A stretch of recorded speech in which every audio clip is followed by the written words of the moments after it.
Nada, estamos para servir aquí, Rilke Petrovsky. Soy el director de operaciones de Pentra y Cybersecurity. Para mí es un sueño hecho realidad poder recibir ingresos de aquello que amo, que como quiera lo haría de gratis. Así que realmente me siento que estoy entre las personas apropiadas para hablar estos temas con la pasión que nos caracteriza.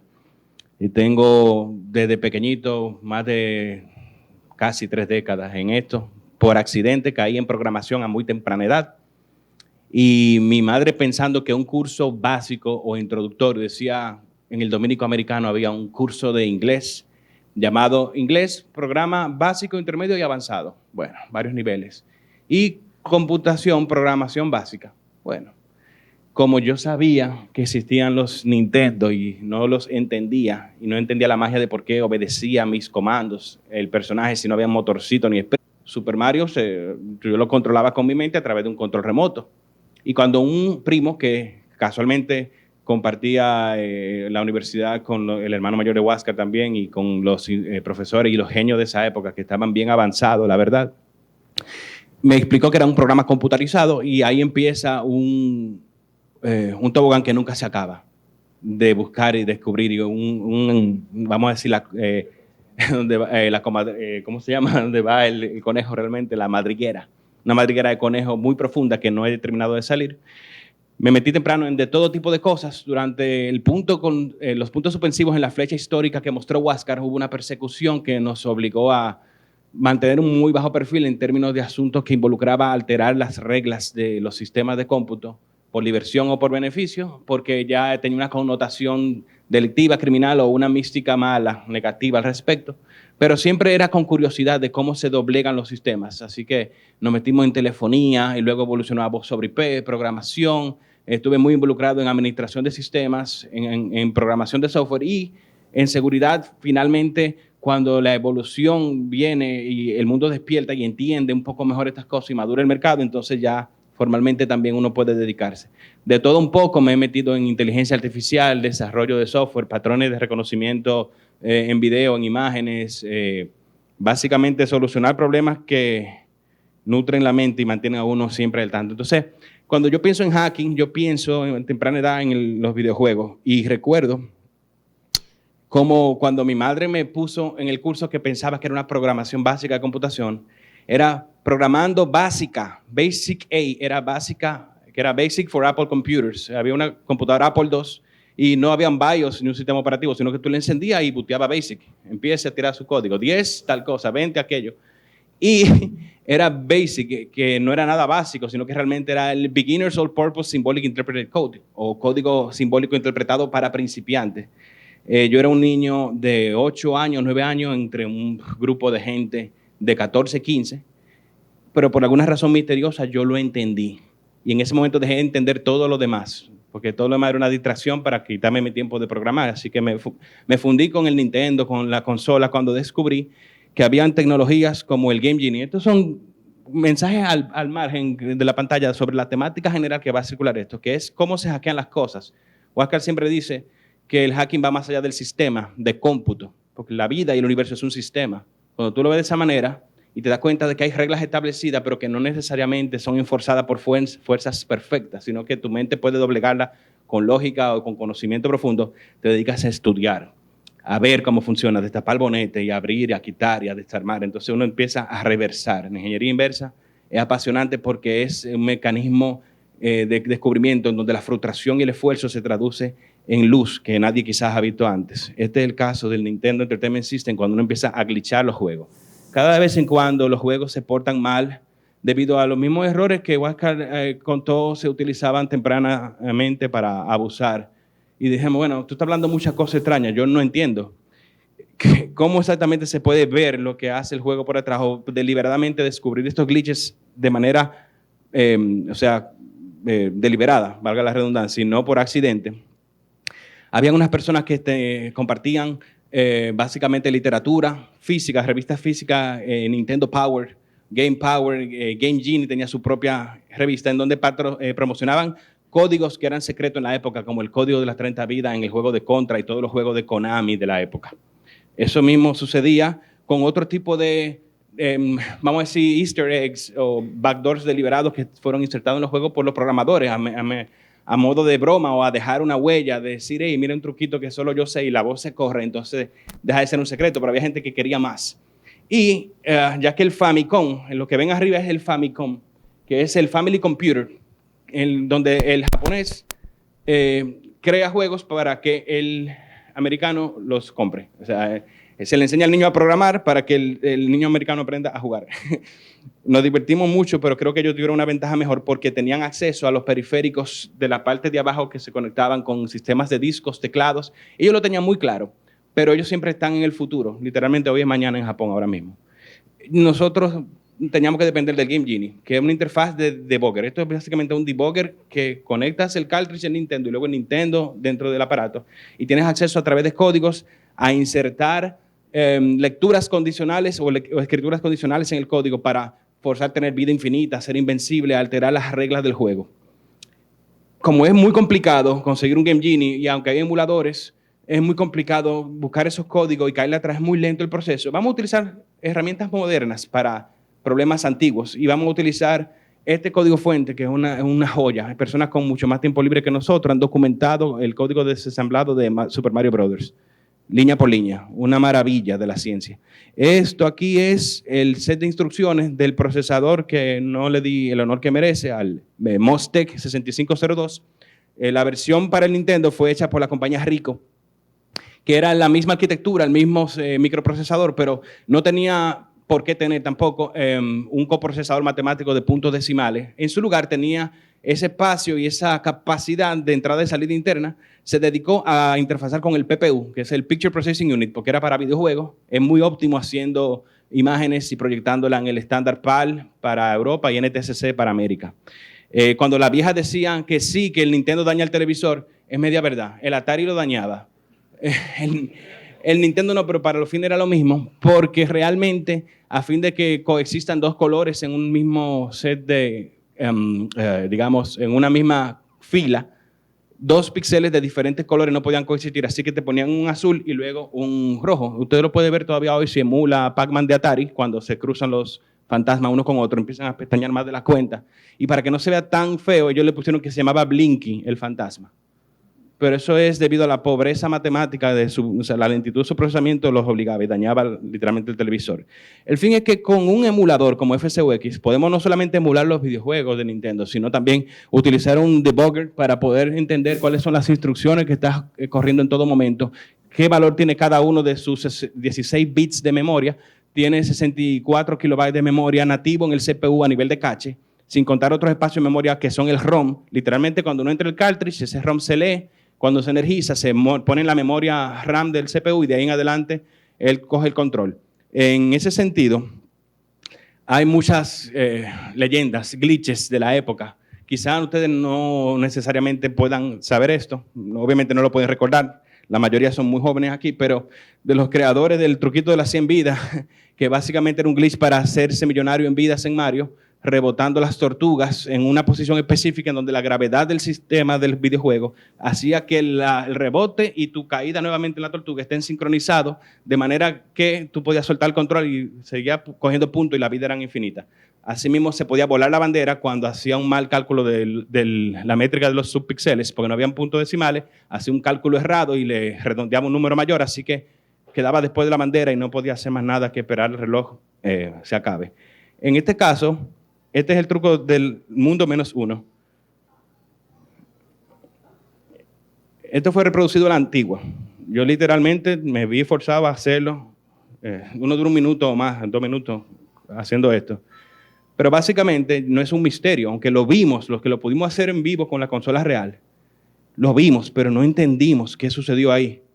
El fin es que cuando este individuo se entra en el Warp Zone, cuando uno va por encima de esa pared de manera natural en el juego, hay 3 tubos que te llevan al mundo 2-1, 3-1 y 4-1 sin tener que vencer al dragón. Entonces, la ventaja de eso era sumarle al mundo 1 un número, o 2 números, o 3 números. Así que hay un 23, 1, 2, 3. Esa indexación de matemática para 3 valores se mueve hacia la izquierda según el tubo que uno elige. De manera que a nivel de RAM, no se ve tan bien quizás por la iluminación, pero Ese espacio de memoria correspondiente a la dirección 750E y 0F corresponde al mundo 1, 2. Quiere decir 0 más 1, 1, 1 más 1, 2. Está basado en 0. Ese es el mundo 1, 2. Si uno altera eso, altera el mundo en el siguiente cambio o bandera. En este caso, el mundo menos 1 supone la muerte del individuo porque no hay escapatoria. Es un mundo de prueba para evaluar las físicas del mundo submarino en Mario, que los programadores dejaron ahí por accidente, y se accede de esa manera que, como el 1, 0, 1, 2 y 3, esa tabla de índices se mueve hacia la izquierda, resulta accidentalmente en el mundo 23, 1, no en el mundo menos 1. Realmente no hay un símbolo para el número 23, nunca lo prepararon en los sprites, al final es un sprite en el videojuego, se ve invisible menos 1, pero en realidad es el 23, 1. Entonces digo yo, ¿qué más podemos hacer? ¿Podemos hacer un shellcode para Super Mario? La respuesta es sí. No necesariamente tenemos un vector de ataque para inyectarlo, como en el caso de otras consolas, se ha visto, Super Nintendo y eso, pero básicamente esto es un shellcode. Oye, qué pena, no se ve el código, está muy hacia la derecha. Literalmente, una pena. Estamos cargando en el registro acumulador los valores necesarios para los espacios de memoria que corresponden al tamaño del usuario, al estado del usuario, y yo puedo hacer que el reloj me diga que es 777, como una máquina de Las Vegas, ¿verdad? Podríamos realmente decir que el estado es que tengo la flor de fuego, a pesar de ser pequeño, soy un gigante, porque no hay un sprite de un pequeño tirando fuego, sino que se entiende que primero tiene que ser grande, y música bailable todo el tiempo. Así que ubicamos la lógica que chequea la colisión para ver si se cogió o no una estrella, y decimos, no importa con lo que tú choques, no choque con un amigo o un enemigo, un hongo, una flor o un montrico de eso, siempre va a haber fiesta, no importa. Paz y amor, inyectamos este shellcode en un espacio de memoria llamado una cueva o un code cave, y hacemos que el brinco natural de la lógica de que sigue, si cogí un hongo crece, si cogí una flor tira fuego, esa lógica la desviamos al modo fiesta, que es nuestro shellcode, y este es el demo.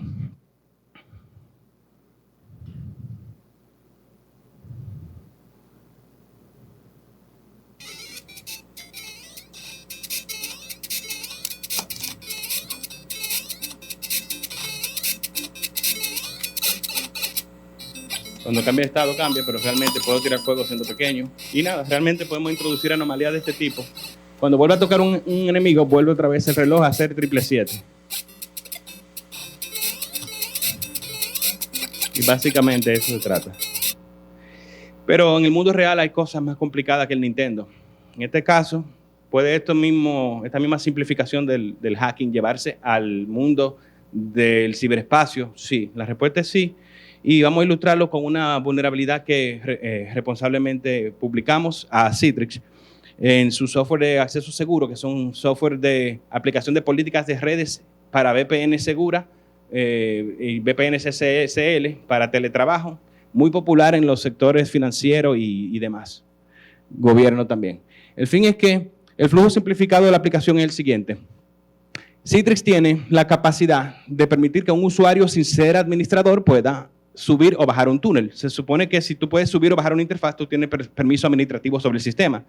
Pero no podemos dar al administrador a cientos de usuarios que necesitan desde su casa poder subir y bajar el túnel y configurar. Así que este programa corre con privilegios elevados bajo la NT Authority System, que es la máxima autoridad en privilegios en el sistema operativo Windows, y sobre un namepipes de Citrix, él recibe una autenticación con una llave única. Si esa llave única es correcta, él valida quién está hablando dentro de la misma máquina, dos procesos, pero un proceso no tiene privilegio, que lo corro yo como usuario para subir con mi usuario el VPN. Él le digo la llave y el proceso NSLoad le manda la llave y luego él verifica. Este proceso que me mandó una llave correcta está firmado criptográficamente con un certificado de código por Citrix. Sí, entonces acepta a través de una interfaz COM recibir comandos específicos como edita las configuraciones del túnel en el registry de Windows, sube y baja la interfaz VPN y otro tipo de cosas similares. El fin es que hay 4 vulnerabilidades que nosotros combinamos para hacer una elevación de privilegios que permite a un usuario sin privilegios subir como NT Authority System. El exploit no puede, a pesar de que la llave es muy fácil de reproducir, se genera dinámicamente, pero siempre es la misma. A pesar de esto, la llave se la paso al servicio, pero él no confía en mí porque no estoy firmado por Citrix. Así que, segundo paso es que hay otra vulnerabilidad. WinVerify Trust es una API. Carlos Garrido nos va a hablar muy profundamente de las API de Windows. Es esencial para entender los sistemas operativos Microsoft. esa API valida si el proceso que está hablando, el ejecutable en disco, es válido criptográficamente. Pero a pesar de que yo lo altero en memoria, le inyecto un shellcode o cualquier diablura, igualmente él va a pasar la validación porque él valida el disco y no la memoria. Entonces, la tercera vulnerabilidad es que hay una de las funciones que permite cambiar el registry para cambiar las configuraciones de VPN, pero es muy permisiva. Como hay tantas versiones y sabores de Windows y sabores de configuración de las distintas VPN, ellos lo cogieron suave y a veces los programadores son un poco vagos o lo presionan demasiado para sacar producción rápido de su código. Entonces, ahí dejaron pasar eso como perro por su casa a cualquier dirección de un registry key. Entonces, yo puedo alterar cualquier entrada de registry. Resulta que en Software Citrix Secure Access Product Code existe una cadena llamada un install string que establece cuál es el mecanismo de desinstalación que se va a utilizar, porque cada sabor de Citrix, según la compañía, viene con otros juguetes. Algunas veces viene con McAfee antivirus, otra viene acompañado de Cisco Secure Desktop y se amarran con uno u otro vendedor. Así que vienen con un paquete de desinstalación que accidentalmente, yo puedo cambiar para que el archivo de desinstalación en realidad sea mi archivo. Por lo tanto, puedo forzar una función abandonada de desinstalación que existía en el cliente. Ya no existe, pero el servidor sigue recibiendo eso por retrocompatibilidad. Así que yo puedo alterar el cliente para mandar esa petición luego y decir desinstálate, y en lugar de desinstalarse va a ejecutar mi propio comando, que es un command prompt con un token robado de NT Authority System, y puedo así entonces escalar privilegio. Y ahí está entonces completa la cadena de explotación. Esto es una demostración del exploit. Nunca sacamos el exploit públicamente, aunque sí el vendedor recibió la información. Básicamente, un usuario sin poderes, llamado sin poderes, corre Citrix. Como el video aguanta todo, bueno, abrimos el registry y ahí vemos las cadenas de registry que mencionamos. La versión instalada actualmente de Citrix tiene el uninstall string correspondiente a msixec con el ID único del producto. Como el video aguanta todo, vamos a correr un task manager para ver si es verdad que no tenemos privilegios. Ciertamente, el proceso de Citrix está corriendo como el usuario sin poderes. Bien.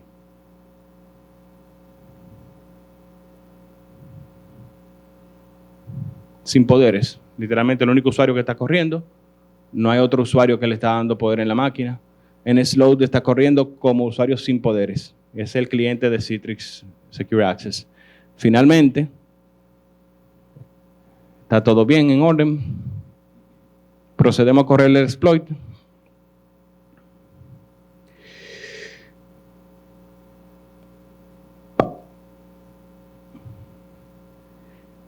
Se inyecta el proceso, manda a hacer los comandos y tenemos un shell con privilegios elevados. ¿Quién soy en este Authority System? Entonces, básicamente, ese es el proceso de explotación combinado. Esto ilustra lo complicado que puede ser, pero al final lo gratificante cuando se combinan diversas fallas de seguridad sencillas y fáciles de evitar en una sola cadena de explotación. Entonces, le agradezco mucho su paciencia en escuchar esto y vayan anotando si tienen cualquier pregunta o comentario que al final, si el tiempo nos permite, vamos a compartir con ustedes según sea necesario. Y le voy a pasar el micrófono a Carlos Garrido, que viene con un plato interesante por aquí. Muchas gracias.